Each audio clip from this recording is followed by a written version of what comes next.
Ini behind the sign yang sesungguhnya itu ini. Sehingga alhamdulillah bisa lolos ikut pemilu.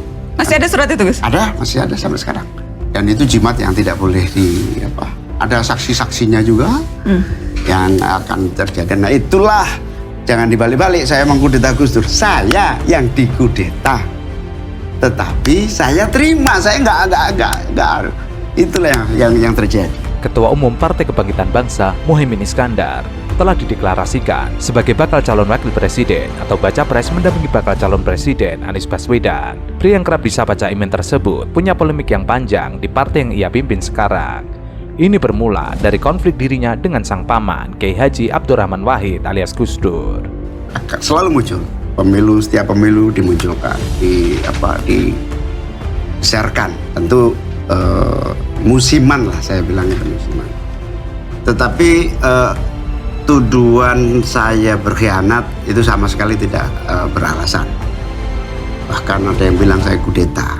Yang benar adalah bahwa justru saya dikudeta oleh orang-orang yang kemudian Gus Dur memberhentikan saya.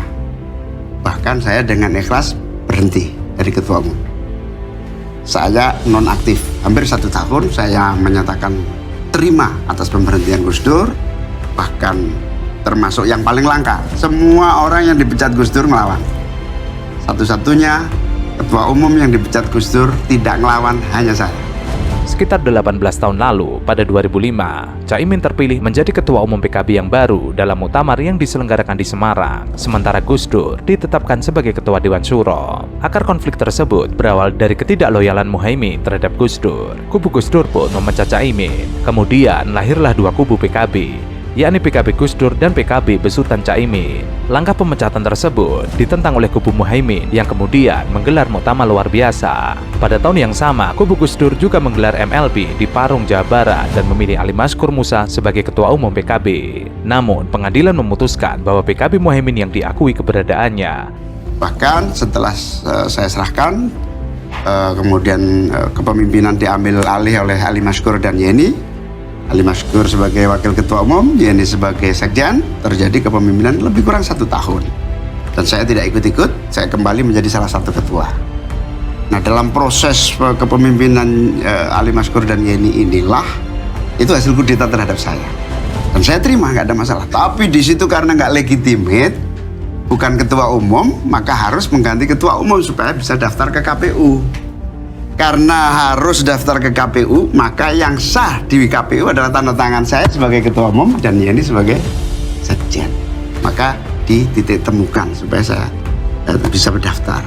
Itu tidak bisa terjadi. Karena tidak bisa terjadi, maka kita cari jalan supaya PKB bisa ikut daftar. Jalan yang paling singkat itu apa? Legalitas atas kepemimpinan.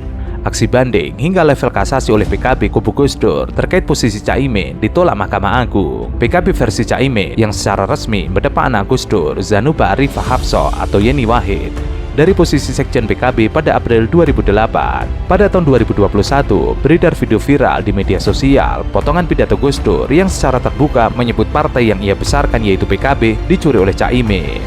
Nah, saya ketua umum, tanda tangan sendiri dengan wakil sekjen nggak mungkin.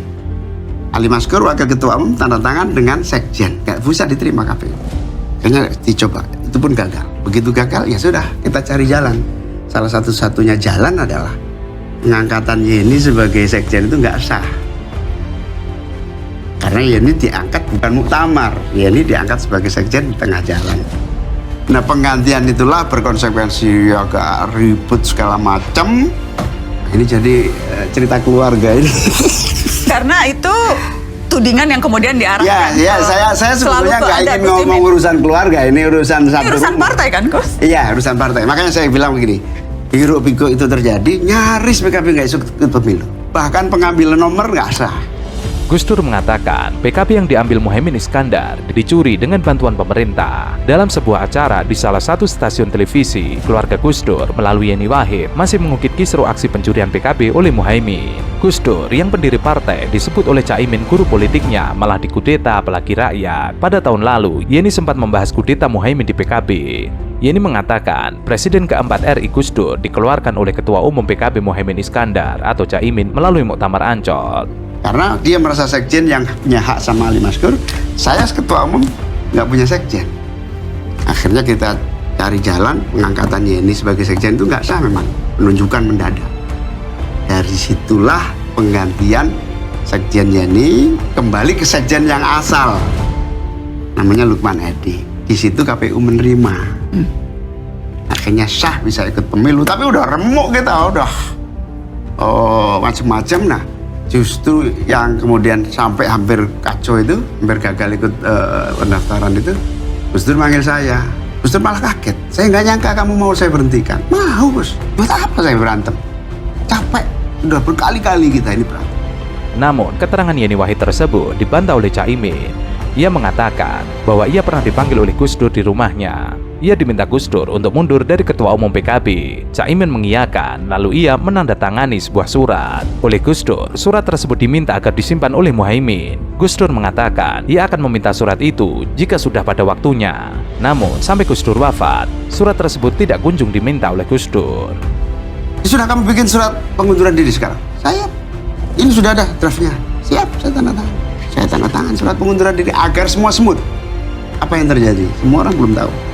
Surat pengunduran diri yang sudah disiapkan Gus Dur, saya tanda tangani agar bisa jalan di KPU. Saya kasih kepada Gus Dur. Apa yang terjadi Gus Dur? Luar biasa. Surat saya terima, men, tapi tolong kamu sendiri yang simpen. Nanti kamu keluarkan kalau benar-benar saya membutuhkan. Sampai hari ini tidak pernah diminta Gus Dur surat itu ada di tempat saya. Dari sekian banyak calon wapres yang ada, kita warga NU, calon wapres yang nyata-nyata kader NU Gus Muhaimin. Calon wapres yang punya nasab ke NU-an cicitnya Mbah Bisri Gus Muhaimin. Calon wapres yang kenyang pengalaman dibanting-banting, dingkuk-ngkuk, ditempa, diduduk-duduk, dan tetap eksis, terbukti tahan bantingan Gus Muhaimin.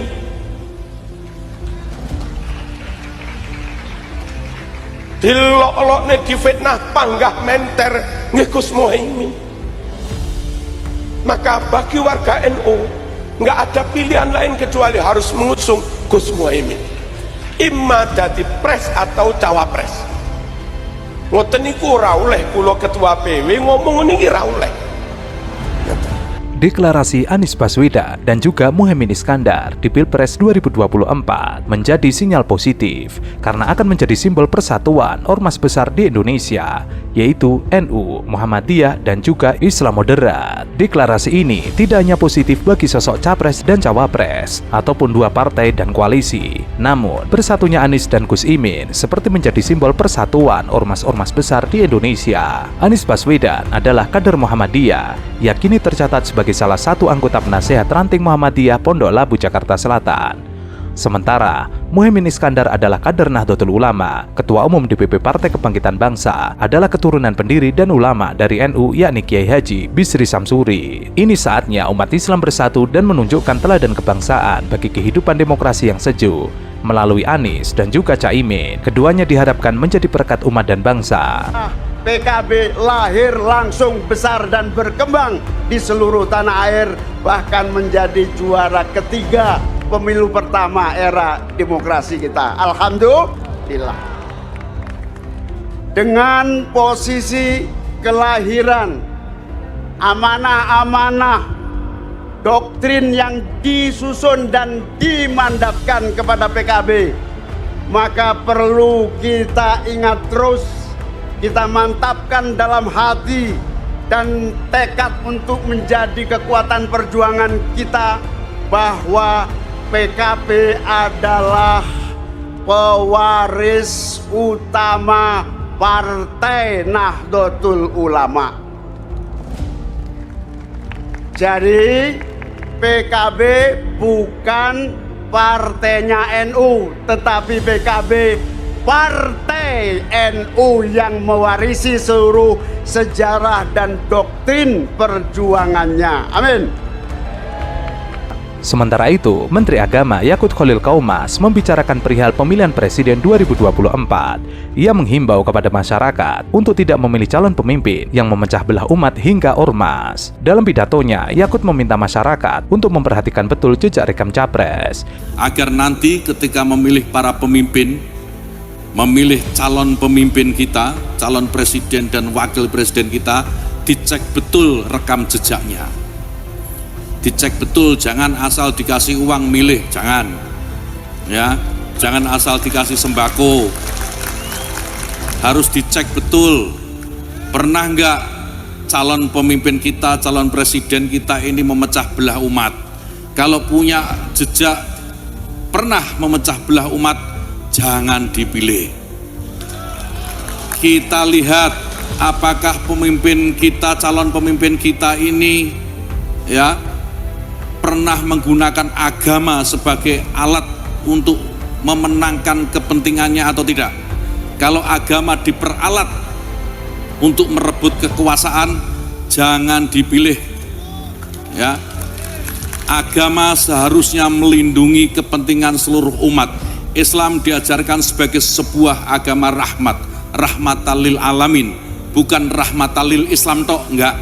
Ia berpesan kepada seluruh warga Nahdlatul Ulama ketika memilih pemimpin, memilih calon pemimpin, calon presiden dan wakil presiden, lihat betul rekam jejaknya. Selain itu, Yakut juga meminta masyarakat untuk tidak memilih calon pemimpin yang menggunakan agama sebagai alat politik demi meraih kekuasaan. Menurutnya, agama itu digunakan untuk melindungi kepentingan seluruh umat Islam.